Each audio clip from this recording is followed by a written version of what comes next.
শীতকালে যেসব সবজি পাওয়া যায় টমেটো তাদের মধ্যে অন্যতম। কখন টমেটোর চারা রোপণ করলে ভালো দাম পাওয়া যায় সেটি জানার চেষ্টা করব আজকের এই ভিডিওতে। এখানে যে টমেটো গাছগুলো আপনারা দেখতে পাচ্ছেন এগুলোর বয়স আজকে 26 দিন।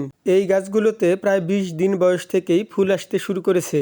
আশা করা যায় আগামী 55 থেকে 60 দিনের মধ্যে এই গাছগুলো থেকে ফল সংগ্রহ করা যাবে। টমেটোর এই চারাগুলো রোপণ করা হয়েছিল অক্টোবর মাসের মাঝামাঝি সময়ে। তাই আপনারাও যদি টমেটোর ভালো দাম পেতে চান তাহলে অক্টোবর মাস থেকে শুরু করে নভেম্বর মাসের প্রথম সপ্তাহের মধ্যেই টমেটোর চারা রোপণ করতে হবে।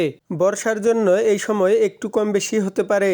সেক্ষেত্রে আপনি যদি ইংরেজি মাস ভালো না বোঝেন তাহলে বর্ষার পানি চলে যাওয়ার পরপরই মানুষ যখন কপির চারা রোপণ করে ঠিক তখনই আপনাকে টমেটোর চারা রোপণ করতে হবে। তাহলে তারা যখন ডিসেম্বর বা জানুয়ারির দিকে কপি বিক্রি শুরু করবে তখন আপনি তাদের সাথে টমেটো বিক্রি শুরু করবেন। আর এ সময় টমেটোর সর্বনিম্ন দাম থাকে 80 থেকে 120 টাকা কেজি। যদিও 2025 সালের এবারের বিষয়টা ভিন্ন, কারণ সকল সবজির ফলন একসাথে হওয়াতে এবার সকল সবজিরই দাম কমে গেছে।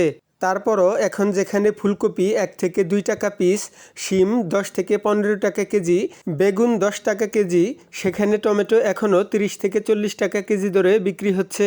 এখান থেকে আপনারা বুঝতেই পারছেন আগাম টমেটো চাষ করলে কতটা ভালো দাম পাওয়া যায়। আজকের মতো এ পর্যন্তই, দেখা হচ্ছে শীঘ্রই টমেটোর মাচা তৈরির ভিডিওতে।